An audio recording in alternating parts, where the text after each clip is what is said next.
안녕하세요. 사연에 빠지다의 DJ 민영입니다.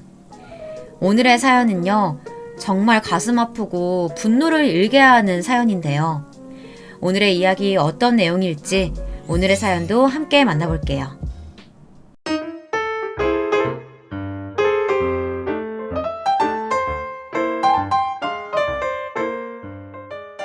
안녕하세요. 저는 60대 후반 여성입니다. 오늘은 제 딸 이야기를 해볼까 합니다. 이야기를 꺼내려고 생각만 했는데도 벌써 눈물이 나오네요. 이제는 울지 않기로 딸아이랑 약속도 했는데 아직 쉽지 않은 것 같아요. 제 딸은 늦은 나이에 어렵사리 낳은 귀한 딸입니다. 물론 어느 집 어느 자식이 귀하지 않겠습니까마는 결혼하고 6년 만에 어렵게 낳은 아이라 저희 부부에게는 더 소중했어요. 딸아이는 부모 속 한번 썩이지 않고 자랐습니다. 밝고 다정하고 착한 아이였어요. 조산으로 태어나 다른 아이보다 조금 작은 아이였어요. 그 덕에 태어나자마자 인큐베이터 안에서 각종 의료 장비를 달고 있었습니다. 그 조그만 몸에 달려있는 선들을 보면서 마음이 찢어졌던 게 한두 번이 아니었어요. 엄마가 건강하게 낳아주지 못해 너무 미안하다고 매일 밤 울었던 기억이 납니다. 그 시기를 잘 버틴 아이는 정말 건강하게 잘 컸어요. 성격도 좋고 공부도 잘한 덕에 어딜 가나 인기도 참 많았습니다. 초등학교, 중학교, 고등학교, 대학교 속 한번 썩이지 않았습니다. 물론 그 다음에도 그랬어요. 취직을 해서 첫 월급을 받은 날 커플링이라면서 반지 3개를 사왔던 아이였습니다. 그렇게 다정했어요. 그 반지는 지금도 아이와 저희 부부 손에 끼워져 있습니다. 그런 아이가 어느새 다 커서 연애를 하더라고요. 웃는 날이 더 많아지고 행복해 보였습니다. 사랑과 기침은 참을 수 없다고 하잖아요. 그래서 보였어요. 아, 누군가와 사랑을 하고 있구나 하고 말이죠. 정말 행복해 보였습니다. 그래서 사실 크게 반대하지 않았어요. 어느 날 결혼을 하겠다고 데려온 사람이 썩 마음에 든 건 아니었지만 말이에요. 직업도 집안도 학벌도 저희 애에 비하면 다 모자라기만 하지만 우리 아이가 고른 사람이라면 사람은 좋겠지. 우리 아이만 행복하면 된다는 마음으로 별말 하지 않고 허락했습니다. 사위는 예상했던 것처럼 좋은 사람이었어요. 우리 아이를 항상 배려해주고 다정하고 밝고 마치 우리 아이 같았죠. 그래서 나중엔 속으로나마 잠시 마음에 들어하지 않았다는 사실이 미안해질 지경이었습니다. 어머니, 저랑 오늘 저녁 먹으러 가시죠. 나랑 자네랑 둘이? 무슨 날인가? 꼭 무슨 날이어야만 어머니랑 밥 먹나요? 그냥 데이트하는 거죠. 요즘 어느 사위가 장모에게 이렇게 다정한가요? 주위에서 다들 부러워했어요. 늦게 얻은 자식이 본인도 잘하더니 시집도 잘 가서 사위도 너무 잘한다고 말이죠.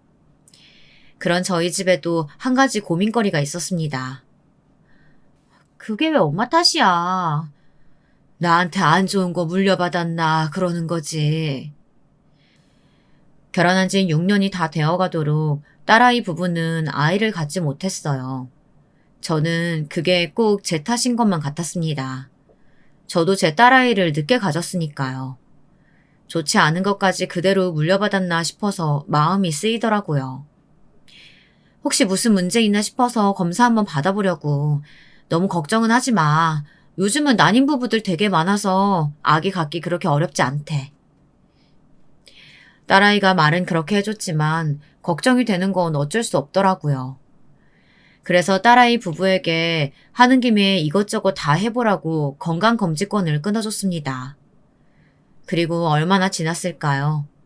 처음에는 제가 너무 신경 쓰는 것 같으면 딸아이도 스트레스 받을까봐 모른 척 했지만 아이가 하도 연락도 없고 어떻다 아니다 연락해 오는 게 없길래 참지 못하고 결국 사위에게 전화를 했습니다. 제 전화를 받는 사위의 목소리가 어두웠어요. 그래서 혹시 뭔가 결과가 잘못 나온 건가 하고 심장이 쿵 내려앉았습니다. 차라리 불임이면 나았을 걸. 지금은 그렇게 생각하지만요. 어머니, 민영이가 왜 말을 못해? 민영이가 어머니께는 절대 말하지 말라고 했는데 저는 부모님도 아셔야 하는 문제 같아서요. 심장이 떨리다 못해 손까지 떨려왔어요. 평생 처음 느껴보는 두려움이었을 겁니다. 민영이가 유방암이래요. 정말 하늘이 무너지는 것만 같았습니다. 제 딸아이 이제 겨우 37, 아직 한창인 나이에 유방암이라뇨. 손발이 덜덜 떨리고 얼굴이 차가워지는 게 느껴질 정도였어요. 그런 제 얼굴을 보고 남편이 황급히 다가왔습니다. 왜? 무슨 일인데 그래? 민영이가... 그대로 저는 기절했어요. 눈을 떠보니 병원 응급실이더라고요. 울고 있는 민영이와 사위, 그리고 착잡한 얼굴에 남편이 앉아 있었습니다. 이 모든 게 꿈이길 바랬지만 가족들의 표정을 보고 알았습니다. 이 악몽 같은 현실이 꿈이 아니라는 것을요. 엄마, 미안해. 딸의 그 말을 듣자마자 왈칵 눈물이 흘러나왔습니다. 네가 뭐가 미안해라고 말해주며 한참을 부둥켜 안고 엉엉 울었어요. 남편과 사위가 요즘은 의학기술이 발전돼서 고칠 수 있다고 저희를 다독여줬습니다. 딸아이는 유방암 3기라고 했어요. 가슴 한쪽을 절제해야 하는 수술을 한다더라고요. 정말 심장이 쿵 하고 떨어졌습니다. 물론 그 어느 것도 아이를 살리는 것보다 중요한 건 없었지만 아이가 받을 상실감을 생각하니 정말 세상이 무너지는 것 같았어요. 그 이야기를 듣는 딸아이의 표정도 그래 보였고요. 그런 딸아이를 달래준 건 저도 제 남편도 아니었어요. 그런 걸 뭘 그렇게 심각하게 듣고 있어. 그 어느 것도 당신 목숨보다 중요한 게 아니야. 나는 어떤 당신이라도 사랑해. 당신은 내가 어디 한쪽 떨어져 나간다고 해서 나 안 사랑할 거야? 아니잖아. 단호하게 그렇게 말해주는 사위가 너무 고마워서 눈물이 났습니다. 딸아이는 펑펑 울더라고요. 다시 한번 생각했습니다. 정말 사위 한번 잘 드렸다고요. 뭘 가졌던 간에 좋은 사람인 게 먼저라고 말이죠. 그렇게 딸아이의 긴 투병 생활이 시작됐습니다. 가슴 절제 수술을 하고 항암을 받고 방사선 치료를 받고 딸이 점점 말라가는 게 보였어요. 항암 치료 힘들다 말은 많이 들었지만 지척에서 바로 고생하는 걸 보니 상상 이상으로 힘들다는 것도 알게 되었습니다. 할 수만 있다면, 정말 그럴 수만 있다면 제가 대신 아파주고 싶었어요. 매일 밤 빌었습니다. 제가 대신 아프게 해달라고 말이죠. 엄마, 나는 정말 괜찮아. 하나도 안 아파. 그렇게 말하며 힘없이 웃는 아이에게 아무것도 해줄 수 없음이 너무너무 가슴 아팠어요. 여보, 잠깐 이야기 좀 해요. 그날도 출근해서 자리를 비운 사위 대신에 낮에 병원에 있던 저에게 남편이 다가와서 조용히 말을 걸었습니다. 아이는 잠들어 있었어요. 왜? 무슨 일 있대요? 덜컥 겁이 났습니다. 2차 항암 결과를 기다리는 중이었거든요. 아니, 이서방 문제로 할 말이 있어서 그래. 그 말에 조용히 남편을 따라 나섰습니다. 보호자 휴게실에 도착한 남편은 길게 한숨을 쉬더라고요. 우리야 민영이 부모니까 다 감내하고 또 그럴 수 있지만 이서방은 아니잖아. 이러나 저러나 남인데 이렇게 투병 기간이 길어지면 이서방도 곧 지칠 거야. 매일 회사 병원 우리 애뿐만이 아니라 이서방도 저게 사람 사는 꼴이 아닌데. 우리 애가 아픈 거에 정신이 팔려서 미처 생각하지 못했던 부분이었습니다. 그리고 생각해보니 아무리 사위가 좋은 사람이라곤 하나 빈병에 장사 없다고 언젠가 지칠 것 같더라고요. 길어질 이 병과의 싸움에서 사위가 지치게 만들 수는 없다고 생각했습니다. 우리가 번갈아 가면서 밤낮 지키고 다음에 태어날 때도 초반에 기운 차리는 동안에는 우리 집에 데려가는 걸로 합시다. 이 서방이 괜찮다고 해도 당신이 당신 밥 먹이고 싶다고 하면서.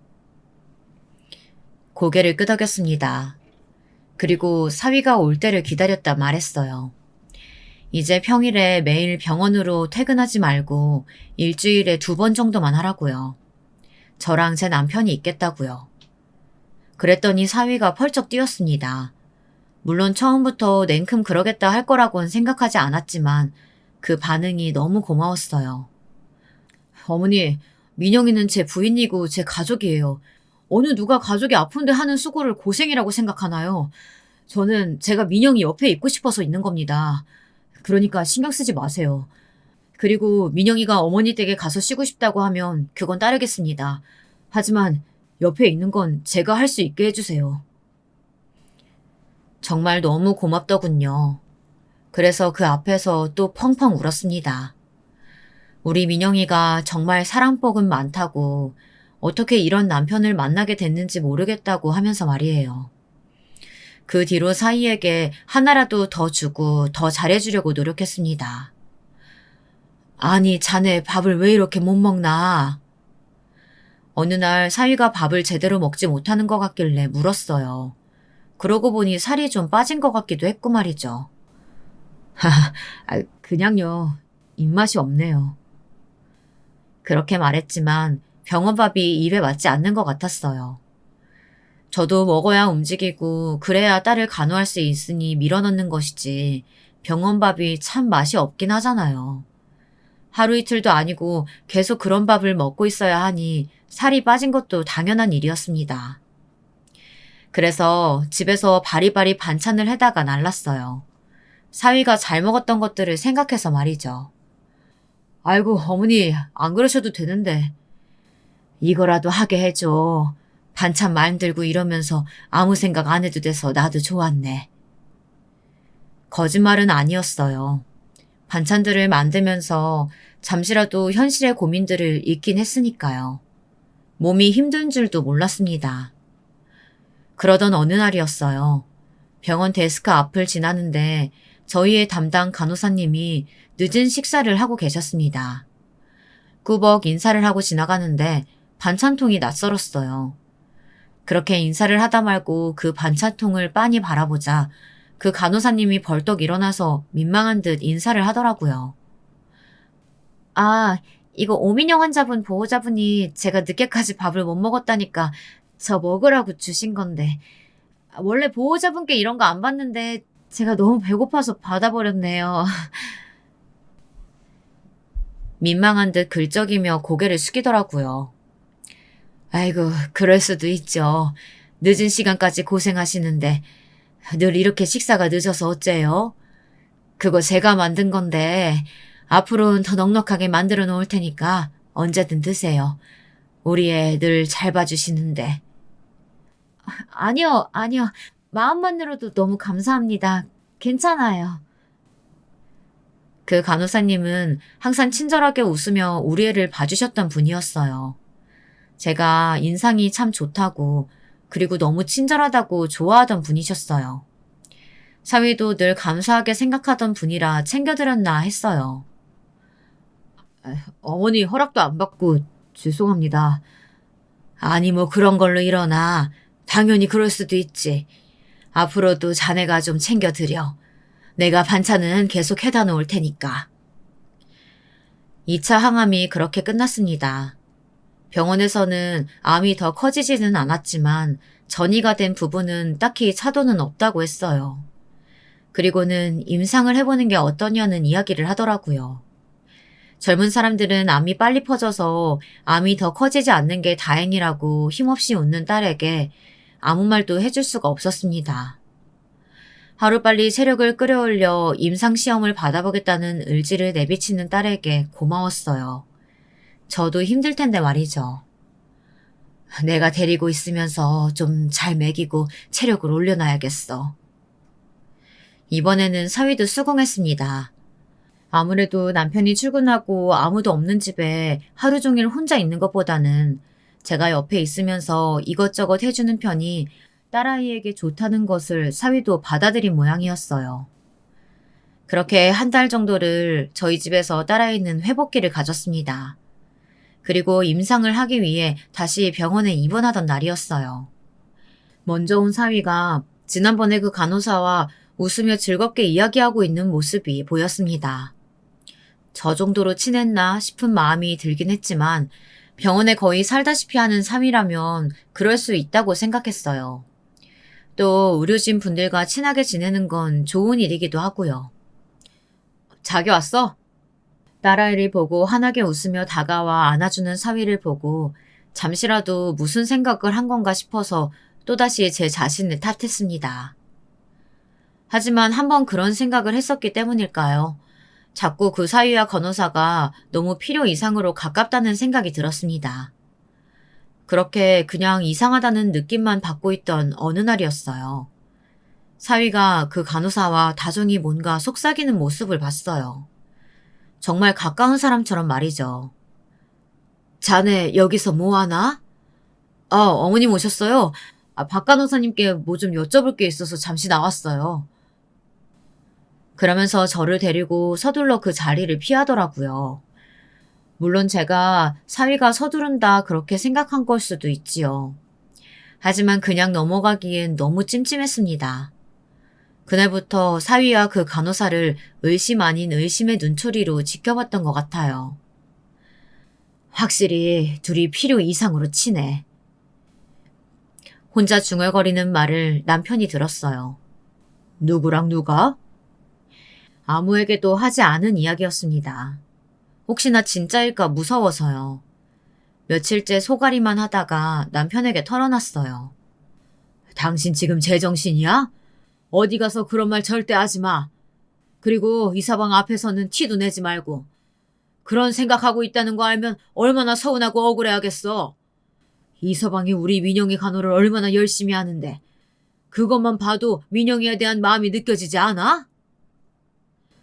맞아요. 사위는 정말 딸아이에게 지극정성이었습니다. 아이가 입원을 하고 나서부터 간호를 소홀히 한 적도 단 한 번도 없었고요. 박 간호사님 결혼하셨잖아요. 아, 그래요? 지나가듯 박 간호사가 너무 참해서 중매라도 서고 싶다면서 말했더니 동료 간호사들이 이야기해 주더라고요. 그녀가 결혼한 유부녀라는 사실을 알게 되고는 의심을 좀 지웠어요. 내가 정신적으로 지쳐가고 있나 보다 생각했습니다. 그런 끔찍한 일은 일어나서는 안 되는 거니까요. 하지만 그 끔찍한 제 상상으로만 끝났어야 했던 그 일은 결국 현실로 다가왔습니다.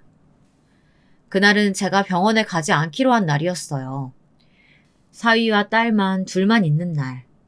근데 봤던 빈 반찬통이 마음에 걸렸습니다. 사위가 잘 먹는 깻잎 장아찌였어요. 마침 집에 담아둔 것도 있고 간 김에 전날 좋지 않은 꿈을 꾼 것도 영 마음에 걸려서 딸아이 얼굴도 볼 겸 반찬을 챙겨다 병원으로 향했습니다. 딸아이는 제가 들어가니 이제 막 잠에서 깬 듯 눈을 비비고 있었어요. 엄마, 오늘 오는 날 아니잖아. 왜 왔어? 쉬라니까. 반찬만 두고 금방 갈 거야. 힘들게 그만해도 된다니까. 전에 담아둔 거라 그냥 가져오기만 한 건데 뭐. 그리고 이거 이사방이 잘 먹잖아. 라고 말하며 냉장고에 반찬을 채웠습니다. 이서방은? 담당 간호사님한테 나 이불 좀 바꿔달라고 말하러 간댔는데 못 찾았나? 늦네.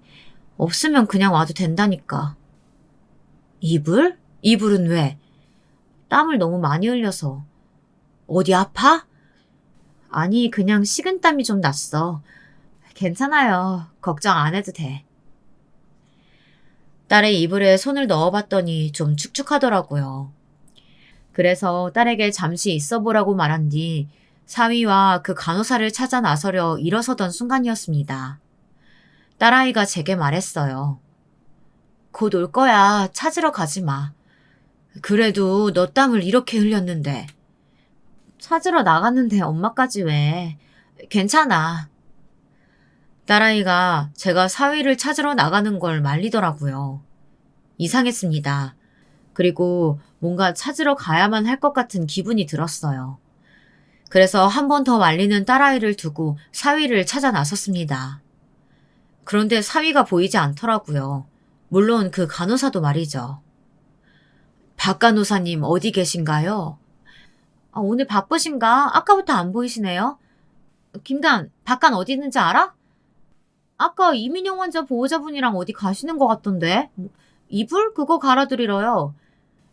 언제쯤요? 글쎄요, 1시간 됐으려나?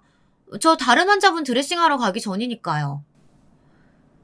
갑자기 뭔가 알 것 같은 기분이 들었습니다. 그리고 손이 떨려왔어요.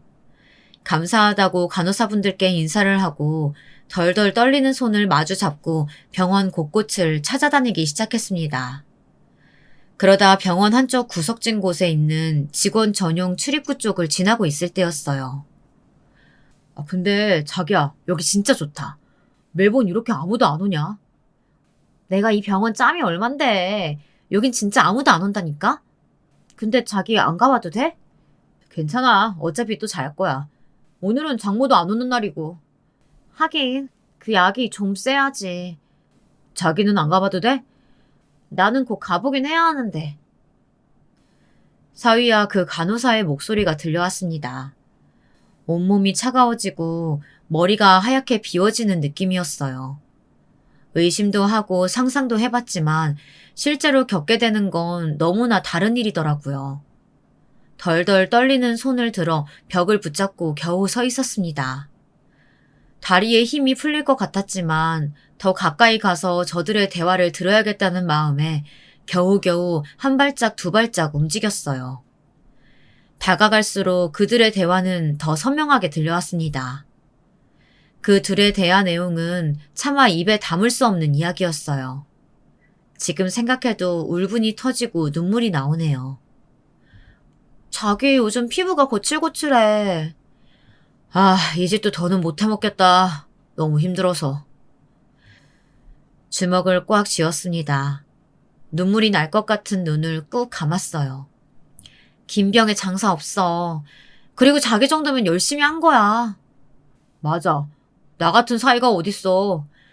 이제 연기도 힘들어서 못할 것 같은데 언제까지 이 짓 해야 되는 거야 대체. 저 임상도 아마 별 효과 없을 거야. 그리고 진짜 얼마 안 남았어. 그니까 좀만 꾹 참아. 이제 와서 그동안 노력을 물거품으로 만들 순 없잖아. 그니까 내가 들인 공이 얼만데. 보험비가 얼마랬지? 이거 저거 다 합치면 한 7억쯤 되나? 내가 알아보니까 자기 지금 사는 집도 반반 가능하대. 자기가 상속자라서. 그러면 그거 다 합쳐서 우리 서울로 이사 가자. 나 진짜 출퇴근하는 거 피곤해 죽겠어. 아이고 그랬죠 우리 애기. 당신도 잘하고 있지? 그럼 잘하고 있지. 요즘 내가 아예 안 해줬더니 불만 폭발인데 조만간 이혼하자고 하려고. 어차피 그 인간은 둔해서 몰라. 지가 착실하게 나한테 이혼 사유 만들어준 것도. 근데 관계 요구가 이혼 사유가 되는 거 나 몰랐어. 나도 이번에 알았잖아. 라고 말하며 웃는 두 사람의 목소리에 화를 참지 못하고 문을 열기 위해 문고리를 잡았던 때였어요. 순간 멈칫했습니다. 여기서 내가 아는 척하면 민영이가 바로 알게 될 텐데. 그리고 내가 들은 대화 외에 증거는 없잖아. 전에 남편도 내가 하는 말은 하나도 안 믿었는데 민영이가 알게 되면 그 아픈 아이가 이 끔찍한 사실을 알게 된다면. 순간 누가 찬물을 확 부은 것처럼 정신이 차려졌어요. 그리고는 분노로 나오려는 눈물을 꾹 참은 채 그 문 앞에서 한동안 심호흡을 하며 서 있었습니다. 제가 할 수 있는 최대한의 인내심으로 발걸음을 돌렸어요. 손과 발이 덜덜 떨리는 걸 힘으로 눌러가며 화장실 안으로 들어가서 몇 번이나 세수를 했습니다. 정신 차려야 된다고 되뇌이면서 말이죠. 지금 무엇보다 중요한 건 우리 민영이 내 딸이라고요. 거울 속에 제 얼굴에 핏기가 하나도 없더라고요. 그렇게 한참을 화장실에서 마음을 가다듬었습니다. 그리고 병실로 돌아갔어요. 민영이는 여전히 누워 있었고 시간이 꽤 지났음에도 사위는 와 있지 않더라고요. 손이 다시 부들부들 떨리려던 그때 사위가 그 간호사와 나타났어요. 어머니, 언제 오셨어요? 안녕하세요. 이불을 들고 들어오는 두 사람의 모습에 당장이라도 토악질이 나올 것 같았지만 정말 죽을 힘을 다해 참았습니다. 나중에 보니까 주먹을 얼마나 꽉 쥐었던지 손바닥에 손톱이 파고들어 피가 맺혀 있더라고요. 자네 잘 먹는 깻잎 장아찌가 다 떨어져서 그것 좀 가져왔지. 아이고, 안 그러셔도 되는데. 그거 너무 맛있더라고요. 요리 솜씨가 정말 좋으신 것 같아요. 맛있었다고 말하는 그 입을 찢어버리고 싶었습니다. 등신같이 이런 것도 모르고 반찬을 해다 나른 제 자신도 죽이고 싶었어요. 내가 해준 반찬을 나눠 먹고 내 딸이 죽은 뒤에 받을 보험금으로 미래를 꿈꾸는 두 사람을 제가 그 자리에서 어떻게 참아냈는지 기억도 나지 않아요. 엄마는 그만 가볼게. 내일 보자, 민영아. 응. 힘없이 웃는 딸을 그 둘 사이에 놓고 오는 게 너무 마음에 걸렸지만 더 있다가는 저도 모르게 그 두 사람의 머리채를 잡든 뭔가를 집어던지든 사고를 칠 것 같았어요. 그래서 급히 자리를 떴습니다. 그리고 집에 와서 곰곰이 생각했어요. 어떻게 하면 저 둘을 완전히 매장시킬 수 있을지 고민했습니다. 하지만 그 전에 딸애가 알게 될 게 더 걱정이었습니다. 이대로 묻어야 하나 하는 생각도 했어요. 엄마, 이사방한테 너무 잘해주지 마. 다음날 병원에 갔더니 딸아이가 넌지시 말하더라고요. 사위와 박간호사를 찾으러 갈 때 저를 말리던 그 얼굴, 그 표정으로 말이죠. 순간 간담이 서늘해졌습니다. 혹시 이 아이도 뭔가 알고 있나 싶은 마음에 말이죠. 어제는 화가 났다면 오늘은 무서웠어요. 혹여나 딸아이가 알고 있을까 봐요. 왜? 그냥 그 시간에 엄마랑 아빠랑 자신을 더 챙기라고. 그 사람은 그 사람이 알아서 잘해. 그렇게 말하는 딸아이의 표정을 보고 알 수 있었습니다. 저 아이도 알고 있구나 하고요. 정말 가슴이 미어지고 찢어진다는 게 이런 거구나 했습니다. 요즘 유독 힘이 없어 보였던 것도 그 이유인 것 같았어요. 엄마라는 사람이 그런 인간에게 우리 사위 거리면서 반찬을 해다 나르는 걸 보면서 딸아이가 얼마나 속상했을지, 얼마나 울었을지 상상조차 가지 않았습니다. 그리고 그날 집으로 돌아와서 결심했어요. 저 둘을 내 손으로 끝내버리겠다고 말이죠. 무슨 수를 써서든요. 그렇게 제 복수는 시작됐어요. 집에서 살림만 하던 다 늙은 중년 여자가 뭐 하나 제대로 할 수 있는 게 있었겠습니까? 그래서 열심히 찾아봤어요. 그리고 고민했어요. 어떻게 하면 확실한 증거를 잡아서 그 두 사람을 지옥으로 보낼 수 있을지 말이죠. 열심히 찾아보고 알아본 결과 굉장히 작은 소형 카메라와 녹음기를 찾아냈습니다. 그리고는 그 둘이 자주 가는 것 같은 그 비상구에 설치했어요. 물론 몰래카메라를 설치하는 것은 잘못된 일이었지만 그때는 이것 말고는 방법이 없다 생각했습니다. 그리고 며칠 뒤 사위가 있는 날 병원에 갔더니 아니나 다를까 한참을 또 자리를 비웠더라고요. 당장으로 그곳으로 달려가 그 두 년놈들을 잡아 족치고 싶은 걸 참아가며 사위를 기다렸습니다. 또 웃으면서 병실로 걸어 들어오는 두 사람을 보고선 참지 못하고 한마디 했어요. 두 사람 많이 친해졌나 봐요? 제 말에 박 간호사가 당황하더라고요. 보호자분이 워낙 자주 오시기도 하고 성격도 좋으셔서요. 친하면 좋죠. 그렇죠. 제가 그렇게 말하자 의심해서 꺼낸 말은 아니다 싶었는지 웃으며 대답하는 두 사람을 보고 속으로 생각했습니다. 니들은 이제 끝났다고 말이죠. 그리고 곧장 카메라를 회수해서 내용을 확인했어요. 아니나 다를까 적나라한 애정행각들과 우리 애와 그 간호사의 남편을 두고 하는 인간 이하의 말들이 다 녹화되어 있었습니다. 이 버러지 같은 인간들. 아니, 인간 이하였어요. 직접 두 눈으로 보니 정말 견딜 수가 없더라고요. 당장이라도 그 영상을 두 사람에게 보여주며 따져 묻고 무릎을 꿇리고 싶었지만 제가 바라는 건 그 정도가 아니었기 때문에 조용히 가지고 때를 기다리기로 했습니다. 때를 기다려야 했어요. 그러던 어느 날이었습니다. 딸의 병원에 가는데 박 간호사가 다른 처음 보는 남자랑 이야기하는 중이더라고요. 속으로 또 다른 불륜 상대가 있나 생각도 잠깐 했습니다. 안녕하세요. 하지만 가까이 가보니 박 간호사의 표정이 좋지 않더라고요. 그 남자와 언쟁 중인 것처럼 보였습니다. 제가 다가가니까 뭔가 다행이라는 듯 일부러 아는 척을 해오는 것 같았거든요. 거기서 벗어나고 싶어 하는 것 같았어요. 예, 안녕하세요. 오늘 환자분 컨디션 좋아 보이시더라고요. 그렇게 말하며 제 팔짱을 끼려던 걸 제가 쓱 피했습니다. 박 간호사는 민망한 듯 웃었지만 저는 아무렇지 않게 걸어갔어요. 저를 보며 웃는 그 얼굴에 당장이라도 침을 뱉고 싶었습니다. 먼저 걸어가는 제 뒤로 박 간호사는 그 남자에게 다시 붙잡힌 듯 짜증을 내는 소리가 들려왔어요. 그리고 대화 소리도 조금 들을 수 있었습니다. 당신 진짜 나랑 안 살고 싶은 거야? 도대체 왜 이래? 나 일하는 중이잖아. 나중에 다시 얘기해. 보호자님, 오늘도 일찍 나오셨네요? 저를 보며 웃는 박 간호사에게 까딱하고 고개를 숙이고는 그녀의 앞에 있는 남자를 봤어요. 남편인 것 같았습니다. 같이 들어가자는 박 간호사를 차에 두고 온 게 있다고 먼저 보내고 그 남자를 따라갔어요. 그리고는 말을 걸었습니다. 저기 지금 시간 있어요? 박 간호사의 남편은 처음에는 뭐 하는 사람인가 하는 눈으로 보더라고요. 당연하죠. 심호흡을 하고 용건을 말했습니다.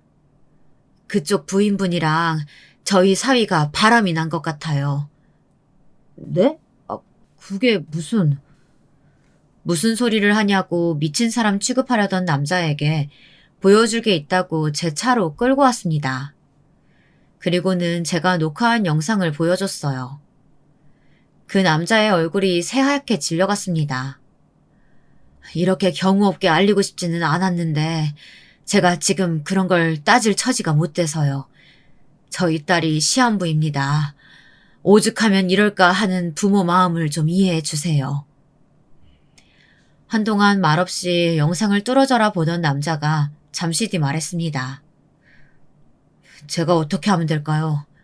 뭐든 하겠습니다. 일단 모른 척할 것을 요구했습니다. 그리고 박 간호사가 이혼을 어떤 식으로 준비하고 있는지를 알렸어요. 조심하라고요. 그리고 휴대폰 번호를 주고받았습니다. 그 남자는 굳은 얼굴로 돌아갔어요. 딸애가 어느 날 넌지시 그러더라고요. 나 보험금 수령자 엄마로 해놨어. 왜? 그냥 그러고 싶어서. 울컥 눈물이 날 것 같았어요. 그래서 그날 저녁 딸애에게 이야기했습니다. 민영아, 엄마도 알고 있어. 그랬더니 딸애가 울기 시작했어요. 그런 아이를 안고 같이 밤새 울었습니다. 그동안 너무 서럽고 속상했다고 역겨워서 얼굴도 못 보겠는데 엄마랑 아빠 알면 너무 속상해할까봐 참았다는 딸의 말에 저는 더 이상 못할 게 없었어요. 일단 그 둘을 어떻게 하면 가장 처참하게 보낼 수 있을까 고민했습니다. 사회적으로 매장을 시켜버리고 싶었어요. 사실 이 부분은 제 감정만으로 나서서 할 수는 없었어요. 가족들이 원치 않는 부분도 있을 수 있기 때문에 동의를 구해야 했습니다. 나는 진짜 다 괜찮아, 엄마. 엄마가 힘들까봐 그러지. 나는 네가 힘들까봐 그러지. 그 사람들 가만두는 게 더 힘들지. 남편도 불같이 화를 내며 가만두지 말아야 한다고 하더라고요. 그것들 다 죽여버리고 싶은 거 겨우 참는 거야. 가족들의 동의를 받고 생각했습니다. 그냥 이곳에 발을 더 두지 못하게 해야겠다. 우리의 근처에는 얼씬도 못하게 만들어야겠다 하고요. 그리고 더불어 절대 잘 살게 내버려둬선 안 된다는 것도요. 상대방인 그 간호사도 아직 아이가 없다고 하더군요. 결혼한 지 이제 3년쯤 됐다고. 뭐든 다 동의합니다. 저보다 더 그것들을 죽여버리고 싶으실 테니까요. 그렇게 저의 복수가 시작됐습니다. 먼저 변호사에게 자문을 구해 제가 이 영상을 세상에 공개하게 되면 어느 정도의 처벌을 받는지, 또 어떻게 하면 그게 그 두 사람에게 유리하지 않은지를 물었습니다. 그랬더니 벌금을 받게 되겠지만 노출이 있는 부분만 가리고 대화만 공개하면 그렇게 큰 처벌은 받지 않을 거라고 하더라고요. 그리고 그 부분은 어차피 몰래 녹화하고 녹음한 거라서 이혼 소송으로 넘어가면 증거로 인정되지 않으니 감당하실 수 있는 내에서만 공개하시라고요. 그래서 그 병원 민원 게시판에 글을 썼습니다. 안녕하세요. 저는 이 병원에 입원해 있는 환우의 보호자입니다. 저희 아이는 안병동에서 현재 항암 치료 중이에요. 좋지 않은 상황이지만 함께 이겨내자고, 이겨낼 수 있다고 함께 힘내고 있습니다. 그 배경에는 저희 아이의 배우자의 극진한 간호가 있었어요. 다 같이 힘내자고, 이겨낼 수 있다고 그렇게 말해주는 사위가 고맙고 또 미안했습니다. 그래서 더 잘해줬어요. 제가 할 수 있는 선에서요. 김병에 장사 없다고 혹시나 지칠까 싶어 제가 거의 매일 병원에 나오고 병원밥이 입에 맞지 않는 것 같아서 반찬도 해다 날랐습니다. 그런데 어느 날 그 반찬을 저희 아이 담당 간호사님이 드시는 걸 봤어요. 그런 순간에도 우리 사위가 마음씨가 착해서 다정한 사람이라 식사를 자주 건너뛰시는 간호사님을 보고 그냥 넘기지 못했구나 생각했습니다. 두 사람의 사이가 일반적인 보호자와 간호사라고 하기에 지나치게 사이가 좋아 보이는 부분들이 있었지만 그냥 사람이 좋아서 그런가 보다 했어요. 그러던 어느 날 우연히 그 두 사람의 대화를 듣게 되었습니다. 저는 그 자리에서 세상이 무너진다는 것이 이런 거구나 생각했어요.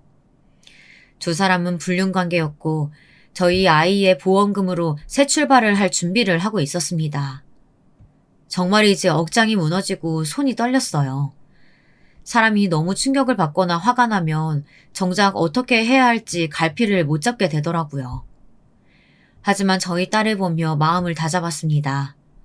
처음에는 딸아이가 알지 못하게 나만 알고 있어야 하나 생각도 했지만 아이는 이미 알고 있더라고요.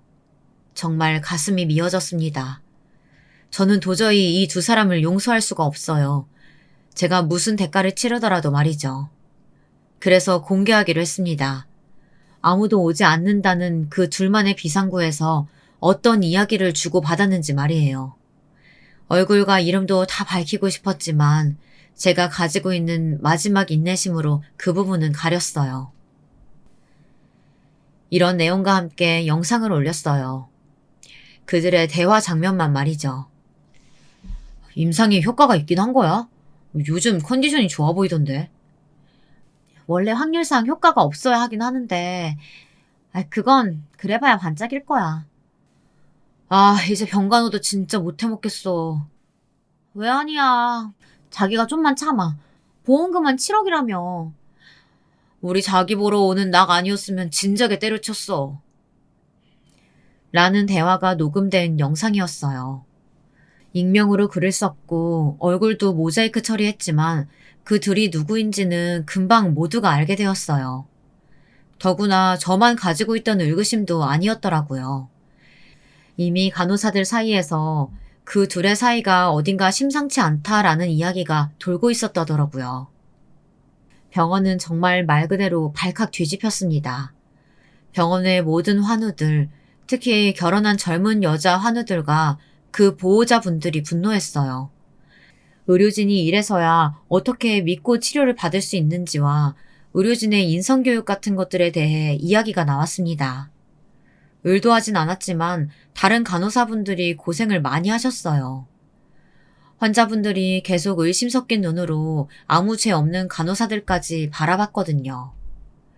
박 간호사는 처음에는 모른 척 자기가 아닌 척 뻔뻔하게 병원을 며칠 더 나왔습니다.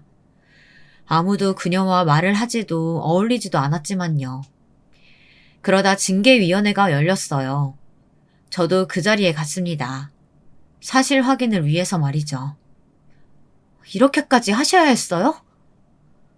기가 찼습니다. 납작 엎드려서 사과를 해도 모자랄 판에 지금 상황에 대해 저에게 불만을 이야기하다뇨. 하긴 애초에 그런 사람이니까 일을 이렇게 만든 거지만 말이죠. 정말 그냥 죽여버리고 싶다고 생각한 거 참아서 이 정도라는 걸 모르는 게 유감이네요. 그러신다고 따님분 병이 낫는 것도 아닌데요. 지금 이 대화 안에서 그대로 말해도 될까요? 그렇게 당당하면. 그 말에 박 간호사가 입술을 꽉 깨물더니 입을 다물더라고요. 제 앞에서 언제나 웃으며 친절하게 굴었던 그때 그 사람과는 완전히 다른 사람의 모습을 하고 있었습니다. 징계위원회에서 최대한의 처벌을 바란다는 점을 강력히 어필했어요. 용서고 합의고 다 할 마음도 없다고요. 그리고 이렇게 덧붙였습니다. 이런 부도덕한 일을 저지르고도 저 간호사가 이 병원에 남아있다면 병원에 있는 한우들이 이 병원에 대한 불신은 더 커지지 않을까요? 저런 짓을 해도 가해자는 잃는 것이 하나도 없다면 희망도 잃을 겁니다. 병원을 위해서라도 저런 직원은 없어져야 해요. 예상대로 박 간호사는 병원에서 해고당했습니다. 병원 입장에서도 그런 직원은 데리고 있기 부담스러웠겠죠.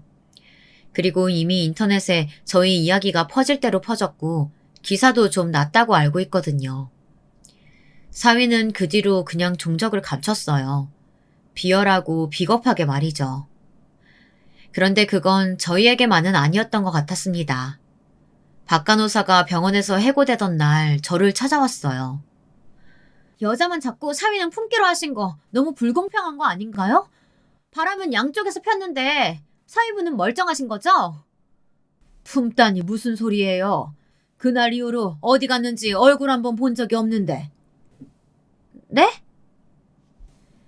알고 보니 제가 병원 게시판에 그 글을 올린 걸 알게 된 뒤 사위와의 연락이 아예 끊겼다고 하더라고요. 전화를 해도 문자를 해도 받지 않는다고 말이죠. 그래서 저희가 용서해준 줄 알았다고 하더라고요. 그렇지 않고서야 이렇게 단칼에 연락을 잘라버릴 리 없다고 말이죠. 그런 관계가 그렇게 신뢰고 뭐고 없는 거 아니겠냐고 그렇게 말해주고 돌아섰어요. 겨우 이 정도의 관계로 이렇게 저희에게 상처를 줬다는 것에 허탈하기까지 했습니다. 사위는 정말 종적을 감췄어요. 남편이 사위를 죽여버리겠다고 방방 뛰는 것을 말릴 필요도 없이 말이죠. 그리고 얼마나 지났을까요? 사위에게서 연락이 왔습니다. 남편은 따라 나서겠다고 했지만 이성을 챙기지 못할 게 뻔했기 때문에 뜯어 말렸어요. 당신은 민영이 옆에 딱 붙어 있으라고 달랬습니다. 병원 주변의 카페에서 만나자 했습니다. 그리고는 그곳에 박 간호사의 남편도 불렀어요. 사위는 제 옆에 남자를 누군지 궁금해하며 들어왔습니다. 어머님, 저한테 먼저 말씀을 하시지 그걸 그런 식으로. 인사해. 박 간호사 남편분이시네. 사위는 정말 놀란 듯 그 자리에 굳어서 한동안 아무 말도 하지 못했습니다. 사위가 들어오기 전에 저는 그 남자분께 몇 번이나 당부했어요. 절대 폭력만은 쓰지 말라고. 그러면 저들에게 하나라도 빌미를 주는 게 되니까 말이죠. 제 말을 상기시키는 듯 그 남자분은 눈을 꾹 감고 참고 있는 게 보였어요. 제가 사위를 보며 말을 이어갔습니다. 자네는 나한테 말하고 바람 폈나? 내가 이걸 왜 자네한테 말을 해? 이런 식으로 장모님 유리하게 편집해서 영상 푸시면 법적으로 문제되는 거 모르세요? 영상이 그게 다인 것 같나? 그 말에 사위가 멈칫하더라고요. 둘이 더러운 짓 한 것도 싸그리 녹화되어 있어. 그리고 내가 그걸 그냥 푼 것 같아? 다 변호사 자문받고 한 거야. 내가 자네한테 단 하나의 빌미도 주지 않기 위해 얼마나 참았는지 아나? 사위는 제가 철두철미하게 준비했다는 점에 놀란 것 같더라고요. 아무 말도 못하고 있는 사위에게 그 남자가 말을 시작했습니다. 당장이라도 죽여버리고 싶은 거 참고 있는데 그것도 다 이 어르신 덕분인 줄 알아, 이 개새끼야. 너는 이분 아니었으면 내 손에 죽었어. 그리고 위자료 준비해라. 나 니들 둘 고소할 거니까. 그녀는 한 푼도 못 받고 쫓겨날 거야. 그리고 병원도 잘린 거 알지? 듣자 하니 너도 어디 조그만 중소기업 다니다 본데 둘이서 돈 한 푼 없이 빚만 지고 잘 살아봐 어디. 그리고 얼굴도 보기 싫은 건지 아니면 더 있다가는 진짜 때릴 수도 있다 생각한 건지 커피숍을 나갔습니다. 멍하니 있는 사위에게 말했습니다. 민영이도 다 알고 있어. 아니, 나보다 먼저 알았네. 민영이가 마음고생을 그렇게 한 이상 나는 모든 수단과 방법을 가리지 않고 자네와 그 여자 가만히 두지 않을 거야. 각오하는 게 좋을 거네. 민영이도 안다고요? 그 더러운 입에 우리의 이름 올리지 마. 입만 뻐끔거리는 사위를 두고 그 자리를 나왔습니다. 병원은 저희에게 사과의 의미로 병원비를 지원해주겠다고 하더라고요. 개개인의 사생활까지 병원에서 알 수는 없을 테니 병원을 문제 삼고 싶지는 않았습니다. 하지만 그 병원에 있는 게 저희가 괴로웠어요. 다른 사람들의 호기심 어린 눈빛들도 싫었고요. 그래서 다른 대학병원으로 옮겼습니다. 돈이 궁한 집도 아니고요. 얼마 되지 않아 박 간호사가 찾아왔습니다. 이혼을 당하게 생겼다고 말이죠. 제 남편한테 말한 건 너무하신 거 아닌가요? 길 가는 사람 붙잡고 물어봐요. 시한부인 부인 두고 병원 간호사랑 바람난 것도 모자라서 보험금으로 팔자 펼 생각하는 연놈들이 너무한지 아님 내가 너무한지. 박 간호사는 재산 분할을 받지 못하고 쫓겨난 것 같았어요. 소송을 걸어도 받을 수 있는 돈이 얼마 되지 않는다는 말을 들은 모양인지 하지 않은 것 같았습니다. 직장도 없이 자신은 이제 뭘 먹고 살라고 이렇게 길을 다 막아버리냐고 하며 엉엉 우는 그녀를 보며 기가 찼습니다.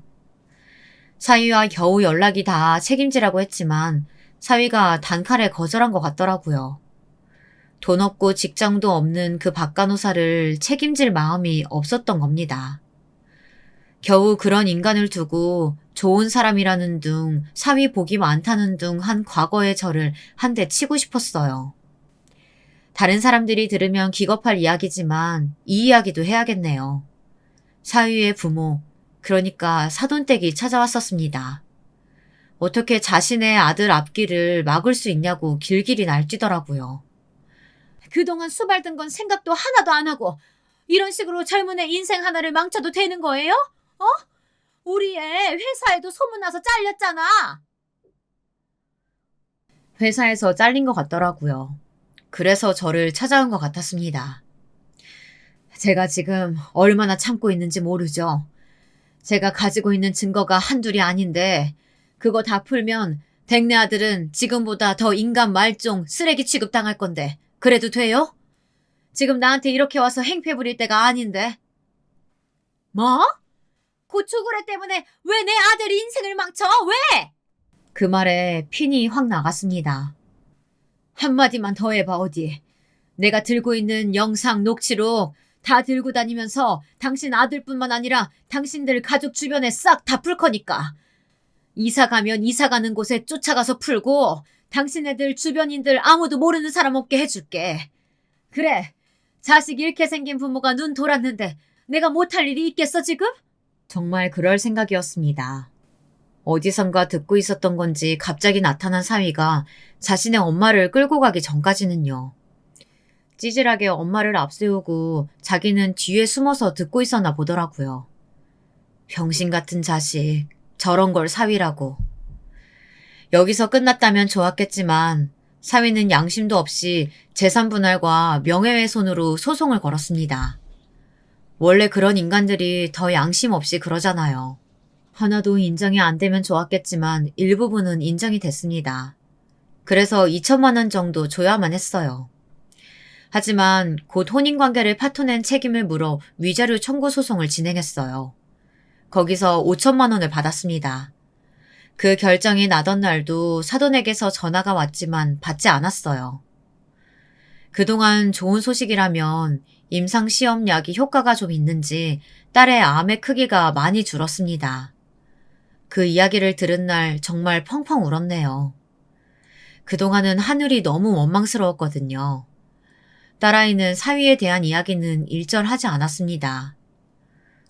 속이 아닐 텐데 저희를 더 신경 쓰는 거겠죠.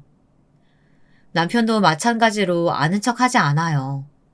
아예 처음부터 없던 사람처럼 그렇게 생각하려고 노력 중입니다. 두 사람이 살던 집을 정리하고 모든 흔적들을 지우면서 그래도 내가 아직 건강해서 이런 것들을 다 내가 보는 게 다행이라는 생각이 들었습니다. 그것들을 딸아이가 직접 보고 치워야 했다는 생각을 하면 아직도 피가 거꾸로 솟는 것 같습니다. 듣기로는 그 박간호사라는 사람은 지금 아예 일이 구해지지 않는 모양이었어요. 업계에 소문이 다 났다고 하더라고요. 왜 아니겠어요. 기사까지 난 일인데. 전국에 모르는 사람이 없을 겁니다. 그 부분이 부담스럽긴 했지만 저희가 잘못한 게 아니니까 움츠리지 않으려고요. 후회도 없습니다. 사이였던 그 작자는 회사에서 잘리고 한동안 백수로 지내다가 지방으로 내려간 것 같더라고요. 이곳에서는 너무 아는 사람도 많고 또 그럴 경제적 여유도 없었겠죠. 그렇게 세기의 사랑을 하는 것처럼 서로가 없으면 죽고 못 살 것 같더니 돈과 모두가 손가락질하는 상황은 또 못 견뎠나 봅니다. 마지막으로 두 사람을 본 건 위자료 소송 조정을 위해 만나던 날이었어요. 끝까지 가고 싶었지만 딸아이가 빨리 끝냈으면 좋겠다는 말에 조정을 위해 간 자리에서 본 두 사람은 서로를 쳐다보지 않고 있더라고요.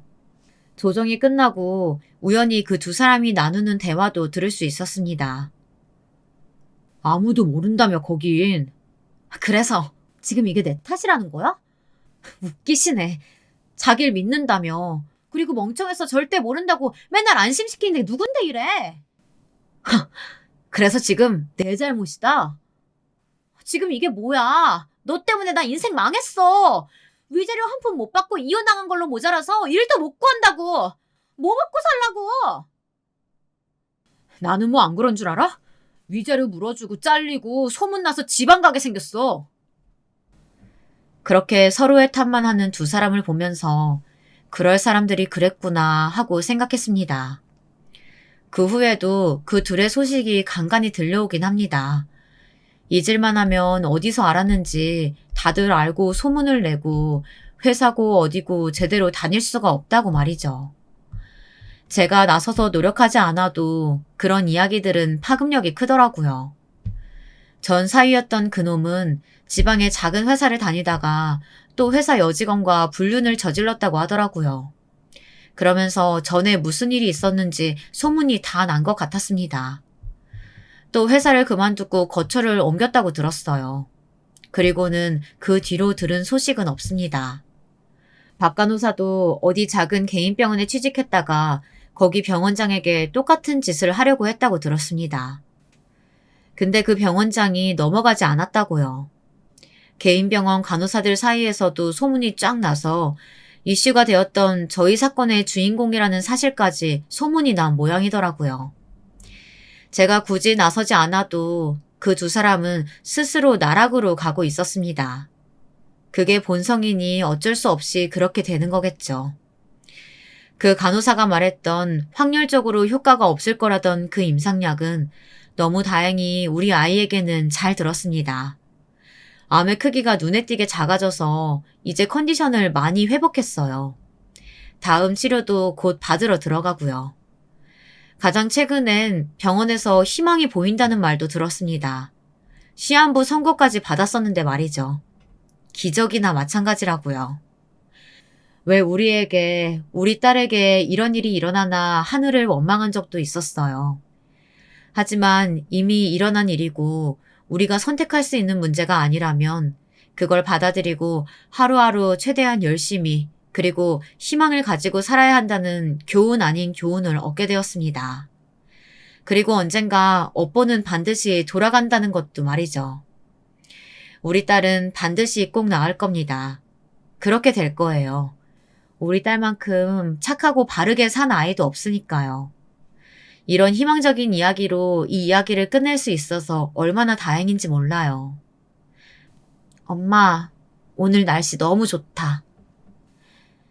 딸도 이제 그 일에서 많이 벗어난 것 같아요. 물론 속은 얼마나 썩고 있는지 알 수는 없지만 전보단 많이 편안해진 것 같습니다. 오늘 맛있는 거 먹을까? 좋지. 그렇게 말하며 웃는 딸을 보며 저는 오늘도 힘을 냅니다.